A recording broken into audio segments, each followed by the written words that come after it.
ሰላም አድማጮቻችን፣ በሊያም ዴላፕ ጉዳይ ተመልሰን መጣናል። ሊያም ዴላፕን የሚመለከቱ ብዙ መረጃዎች ባለፉት 24 ሰዓቶች ውስጥ ወጥተዋል። በእኛ ሊያም ዴላፕ ወደ ቸልሲ የሚያደርገው ዝውውር እንግዲህ የሚጠናቀቅ ይሆናል። በቅርቡ የቸልሲ ተጫዋች የሚሆን ነው። ሊያም ዴላፕ እንዴት ቸልሲን ያግዘዋል? ሊያም ዴላፕ ምን አይነት ተጫዋች፣ ምን አይነት ብቃቶቹን እንጠብቃለን የሚለውን ምናቀርብላችሁ ይሆናል። ሊያም ዴላፕ በእንግሊዝ ፕሪሚየር ሊግ 12 ጎሎችን አስቆጥሯል። ሹቶን ታርጌት 30 ሙከራዎችን ሞክሯል። 205 ሰክሰስፉል ፓሶችን ማድረግ ችሏል። 2 አሲስቶችን፣ 736 ኳሶችን ነክቶ 49 ደግሞ ያልተሳኩ ኳሶችን አቃብሏል። በአጠቃላይ ይህ ሊያም ዴላፕ ከዚህ በፊት ከኮል ፓልመር፣ ከላቪያ እና ከዴላፕ አብረው በኤንዞ ማሬስካ ስር ሰርተዋል። ስለዚህ ቡድን ውስጥ ከዚህ በፊት አብረው የሰሩ 4 ተጫዋቾች እርስ በራስ የሚገናኙ ይሆናል። ውደድማቻችን ስለ ሊያም ዴላፕ ምን ታስባላችሁ? ስለዚህ ተጫዋች ያላችሁን ኮሜንት አስቀምጡልኝ። ነገር ግን ከትናንት ኮሜንት ካደረጋችሁት በመነሳት አንዳንድ ሀሳቦችን ላጋራችሁ። አንደኛ ቸልሲ ሊያም ዴላፕን ብቻ የሚያስፈርም ከሆነ እናንተም እንዳላችሁት በጣም ልክ ናችሁ። ቸልሲ የተሻለ ፕሩቭን የሆነ ጎሎችን ማስቆጠር የሚችል ቸልሲን ወደ ዋንጫ የሚያመራ ትክክለኛ አጥቂ ያስፈልገዋል። ነገር ግን ሊያም ዴላፕ ተጨማሪ አጥቂ ከሆነ ግን በጣም የሚጠበቅ ነው። ምክንያቱም የ22 ዓመት ተጫዋችን በ30 ሚሊዮን ፓውንድ በእንግሊዝ ፕሪሚየር ሊግ 12 ጎሎችን ያስቆጠረ ተጫዋች ማግኘት ተጫዋቹ ቢሳካለት ነገ የ100 ሚሊዮን ፓውንድ ተጫዋች የሚሆን ነው። ካልተሳካለት ደግሞ ምንም ያን ያክል የሚያስቸግር አይሆንም። በ20 እና በ25 ሚሊዮን ፓውንድ ቸልሲ 5 እና 10 ሚሊዮን ፓውንድ ከስሮ በሚቀጥሉት ዓመታቶች መሸኘት የሚችል ይሆናል። ስለዚህ አንዳንዴ እድሎችን ወይም ደግሞ አንዳንዴ እንደ ቁማር የሆኑ ድርድሮችን ቸልሲ ማድረግ የሚጠበቅበት ነው። ይህ ማለት ግን ቸልሲ የተሻሉ አጥቂዎችን ደግሞ ማስፈረም የለበትም ማለት አይደለም። ቪክቶር ዮኬሬስ፣ ኦሲሜን አይነት ተጫዋቾችን ማምጣት ይጠበቅበታል። የተሻሉ ጎል የሚያስቆጥሩና ለዛሬ ለዚህ ቡድን ማገዝ የሚችል ያለበለዚያ ግን በሊያም ዴላፕ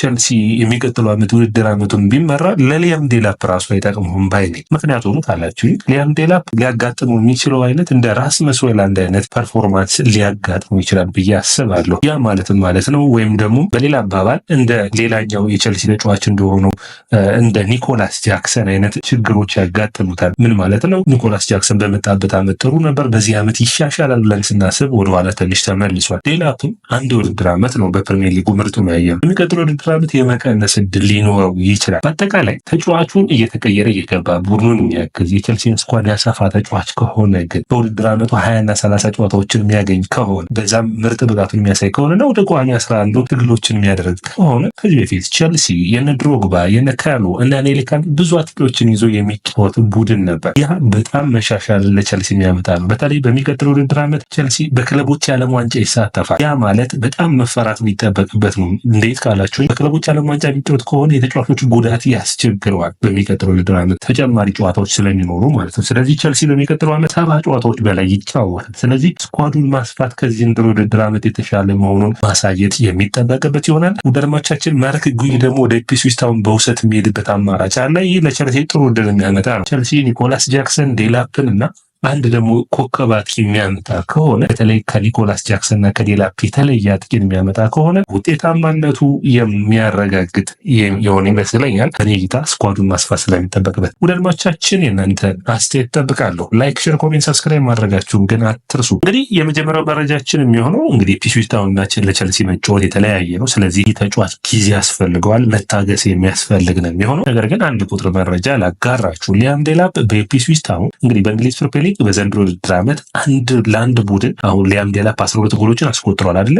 ቡድኑ ካስቆጠረው አንጻር ስንት ፐርሰንቱን አስቆጠረ ብላችሁ ታስቡ? ሊያም ዴላፕ በእንግሊዝ ፕሪሚየር ሊግ ከፍተኛው ነው። ሊያም ዴላፕ ለኢፕስዊች ታውን 37% ጎሎችን ያስቆጠረው እንግዲህ ለኖቲንጋም ፎረስት ውድ 36% ነው። 35 ነው። አይዛክ 34% ነው። ምን ያክል የኢፕስዊች ታውን ወሳኙ ተጫዋች እንደሆነ ይህ ያሳያል። ደግሞ ከነ ብቃቶቹ ነው። በጣም ይበል የሚያሰኝ ነው። ጠንካራ ሰራተኛ ነው። የሚደነቁትን ባህሪዎቹን ልነግራችኋለሁ። ከነ ድክመቱ ነው የምናቀርብላችሁ ደርማዎቻችን። ጠንካራ ባህሪው በጣም ጠንካራ ሰራተኛ ነው። በተለይ ደግሞ ኳሱን ይዞ መቆየት ሆልድ አፕ ፕሌይ የምንለው ኳሱ ከመጣ በኋላ ይዞ መቆየት ላይ በጣም ጥሩ ነው። ቸልሲ በዘንድሮ የዝውውር መስኮት ካስፈረማቸው ተጫዋቾች ውስጥ የማንቸስተር ዩናይትድ ጋር ተመሳሳይ ምልመላዎች ላይ ይገኛሉ። ሁለቱንም ግን ምልመላዎችን ማሸነፍ ችሏል። ጆቫኒ ኮንዳ አንዱ ነበር። እንግዲህ ፈርሟል። በ2026 የሚመጣ ይሆናል። ሊያም ዴላፕ ሁለተኛው። ሁለቱንም እንግዲህ ከማንቸስተር ዩናይትድ ጋር ተፎካክሮ ማሸነፍ መቻሉ ይበል የሚያሰኝ ነው። አንዳንዴ ኢንተንሲቲው የሊያም ዴላፕ ስታዩ ከቫርዲ ጋር ይመሳሰላል። በጣም ወደፊት ፕረስ ያደርጋል፣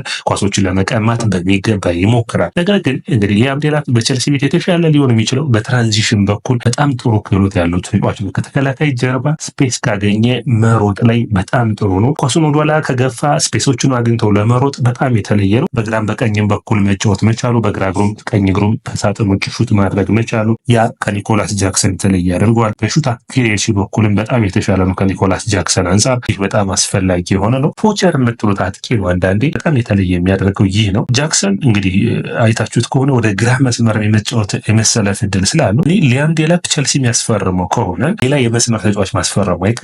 አሁንም ጊተንስን ይፈልጋል። ሮድሪጎ ጋር ዛሬ ንግግር እንዳደረጉ መረጃዎች ወጥተዋል። አጠቃላይ አንድ የመስመር ተጫዋች የሚያመጣ ከሆነ ኒኮላስ ጃክሰን በመስመር መጫወት ስለሚችል ሳንቾንም ማስፈረም ያለባቸው አይመስለኝም በዛ በኩል። ምክንያቱም ሳንቾ ደሞዝ እንዲቀንስና ንግግሮችን እያደረጉ አስቸጋሪ ሊሆን ይችላል ብዬ አስባለሁ። ሌላኛው እንግዲህ መነሳት የሚጠበቅበት ከኮል ፓልመርና ከላቪያ ጋር ተጫውተዋል። ከኮል ፓልመር ጋር የነበራቸው ጥምረት የተለየ ነው። ጥሩ ፐርፎርማንስን አብሮ አሳይተዋል። ያን እንግዲህ የሚያስቀጥሉ ይሆናል። ከዛ ውጭ እንግዲህ ትንሽ በሊያም ዴላፕ ላይ የመጀመሪያው ጥያቄ የሚሆነው ከዚህ በፊት የተጫወተባቸው ቡድኖች እንደ ማንቸስተር ሲቲ ባሉ ቡድኖች ላይ የተሳካ ጊዜን ማሳለፍ አልቻለም። ምክንያቱም ቡድኖች ኳስ ይዘው በሚቆጣጠሩበት ጊዜ የሱ ፐርፎርማንስ የሚታየው በትራንዚሽን ቡድን ሲጫወት በሎ ብሎክ ሲጫወቱ ሳይሆን የራሱ ቡድን በሎ ብሎክ የሚጫወት ከሆነና በመልሶ ማጥቃት ላይ ጠንካራ ብቃት አለው። ከዛ ውጭ አየር ላይ ኳስ ላይ ጠንካራ ነው። በተለይ ኮሬላ ማዲዎች ኔቶ የሚልኩለትን ኳሶች በሚገባ አየር ላይ ማስቆጠር የሚችል ነው። በአካል ብቃቱ ረገድ በጣም ጥሩ ፐርፎርማንስ ያለው ተጫዋች ነው። እንግዲህ ይህ ተጫዋች ከዩናይትድ ይልቅ ቸልሲ መምረጡ ጥሩ የሚባል ነው። ቸልሲ በተለይ የተሻለ አጥቂን ማምጣት የሚችል ከሆነ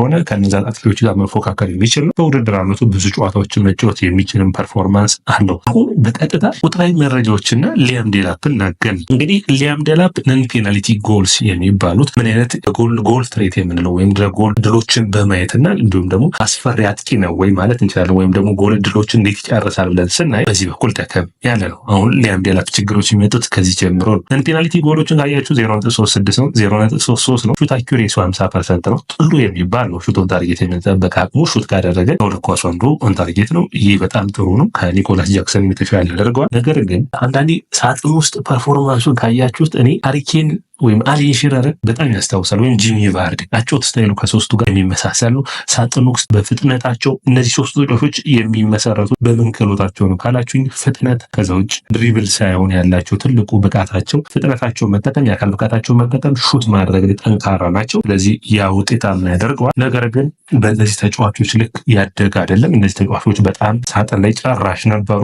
ማደግ የሚችል ከሆነ ግን እንደነዚህ አይነት ተጫዋቾች ጋር ጥሩ ብቃት አለ። ሌላኛው እንግዲህ ኒኮላስ ጃክሰን ጋር ያለ እዚህ የሌለ ምንድነው ተጣምሮ መጫወት ላይ በጣም ኒኮላስ ጃክሰን ጥሩ ፐርፎርማንስ ያለው ነው። ሁላ ፕሌይ ካደረገ በኋላ ሁለቱም መስመሮች ማጫወት ላይ ኒኮላስ ጃክሰን ያጨራረሰው ችግር ያለበት፣ ያም እንግዲህ ማሻሻል የሚጠበቅበት ይሆናል። በተለይ ኳሱን ይዞ መቆየት ላይና ሁላ ፕሌይ አድርጎ ሁለቱም መስመሮች ኳሱን ይዞ ድሪብል አድርጎ ፕሮግረስ ያደርግ ጥሩ ነው። ነገር ግን በመስመሮች መካከል ሲያቃብል ግን ጥሩ ተጫዋች አይደለም። ያንን ማሻሻል ይጠበቅበታል። የመጀመሪያው ንክኪው ጥሩ ነው። ከዛ ውጭ እንግዲህ ድሪብል ማድረግና ቦል ኬሪ በማድረግ አሁን በቀደሙ መስፈርታችን ደከም ያለ ካል በዚህኛው ደግሞ የተሻለ ነው። ለምሳሌ በጨዋታዎች ውስጥ 4 ኳሶችን ድሪብል ያደርጋል። ድሪብል ካደርጋቸው ውስጥ 57% የተሳኩ ናቸው። ያ ማለት ከ4 ድሪብል 2 የተሳካ ነው ማለት እንችላለን። ከዛ ውጭ 2.56 ፕሮግሬሲቭ ኬሪ ያለው ወደፊት ኳሱን ይዞ የሚሄድበት አቅም ማለት ምን ማለት ነው?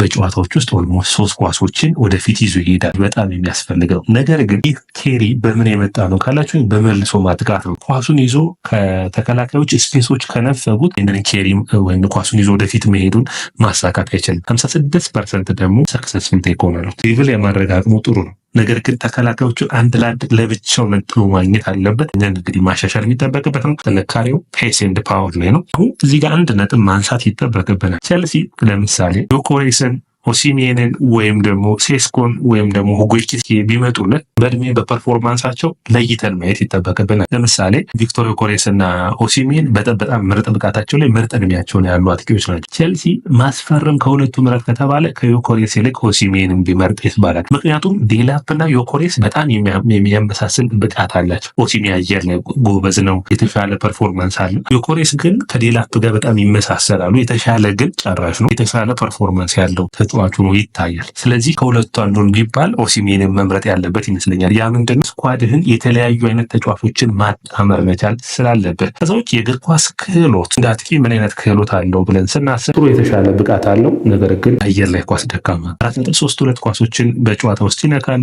38% የማሸነፍ አቅም አለው። ነገር ግን ቁመቱ ጠር ያለ ስለሆነ ያ ችግር ነው የሚባለው። ነገር ግን ማሳደግና ማሻሻል የሚቻል ብቃት ነው ማለት ይቻላል። ከዛ ውጭ እድሎችን መፍጠር እዚህ ጋር ነው ትልቁ ችግር። ከጃክሰን በጣም በዚህ በኩል የተሻለ ምንም መወዳደር የሚችሉ አይመስለኝም። በጣም ደካማ ነው በኔ እይታ። ኢፒስዊች አሁን እንግዲህ ሜይ ቢ በትራንዚሽን ስለሚጫወት የተሻለ ብቃቱን በቸልሲ ቤት እናየው ይሆናል የምናየው ይሆናል። ነገር ግን ሴንትራል ፓሶች ለምሳሌ ጃክሰን ኳሱን ይዞ ሁለቱ መስመሮች እድሎችን የሚፈጥርበትን በኩል ካያችሁት በጣም ጃክሰን በዚህ በኩል የተሻለ ነው። ነገር ግን ዴላፕ ደካማ የሆነበት እንዲሁም እንደዚህ ነው። በጣም ቀላል ኳሶችን ትልልቅ እድሎችን ያመክናል። 50% ማለት በጣም ደካማ ቁጥር ነው። ዳግማቻችን ረጃጅም ኳሶች ላይ በጣም ደካማ ነው። ኳስን እንደሚይዘው ሹት እንደሚያደርገው ረጃጅም ኳሶች ላይ ደካማ ነው። ኳስን ማሸነፍ ላይ ጥሩ ነው። ልሶ መቀማት ላይ እንዳልኳችሁ የአካል ብቃቱ በጣም ጥሩ የሚባል ነው። ይህን የሚሻሻል የሚጠበቅበት ነው። ሌላኛው ደግሞ ምንድነው የተሳካ መከላከል አቅሙ ጥሩ ብቃት ያለው ነው። 2.56 ኳሶችን ያስጥላል። ከዛ ውስጥ 50%ዎቹ ጥሩ ናቸው። ኢንተርሴፕሽን በጨዋታ ውስጥ አንድ ኳስ ኢንተርሴፕት ያደርጋል። ይህ በጣም ለቸልሲ የሚሆን ተጫዋች እንደሆነ ያሳያል። በአጠቃላይ በሊያም ዴላፕ ጉዳይ እንግዲህ የመጨረሻው ማጠቃለያ ልስጣችሁ። 30 ሚሊዮን ፓውንድ ለቸልሲ በጣም ጥሩ ድርድር ነው። ይህንን ተጫዋች በማስፈረሙ በኔ እይታ ቸልሲ ከእንግሊዝ ፕሪሚየር ሊግ ከተጫወተ ቲም ስለሚያመጣው በጣም ጥሩ የሚባል ነው። ይህ ማለት ግን የቸልሲ የመጨረሻው አጥቂ ነው ወይ ሌላ አጥቂ ያስፈረሙ ከተባለ ዝውውር ስህተት ነው ብዬ አምናለሁ። የተሻለ አጥቂ የማይመጣ ከሆነ ነገር ግን በአሁን ባለው በጣም ምርጥ ክህሎት ያለው ተጫዋች ነው። ተቀያሪ ቤንች ሆኖ መምጣት የሚችል በአውሮፓ ቻምፒዮንስ ሊግ ሲጫወቱ በእንግሊዝ ፕሪሚየር ሊግ ላይ 60 ደቂቃ ስወጣ ተጫወተ የምትቀይረው አይነት የተሟላ አጥቂ ነው። ትንንሽ ቡድኖች ላይ መጫወት የሚችል ነው። ክህሎቱ ማደግ ይችላል። በዚህ ዝውውር ላይ ግን ኢግባሊ አንደኛ በዱባይ ኤጀንቱን አናግረውት ነበር። ከዛ ውጭ ኤንዞ ማሬስካ ደግሞ በሰጡት አስተያየት ስለዚህ ተጫዋች በጣም ደስተኛ ሆኗል። ስለዚህ ለቸልሲ ጥሩ ነገሮችን የሚያመጣ ይመስለኛል። በአጠቃላይ ወደ አድማጮቻችን የስፖርትም ላይክ፣ ሼር፣ ኮሜንት፣ ሰብስክራይብ ማድረጋችሁን አትርሱ።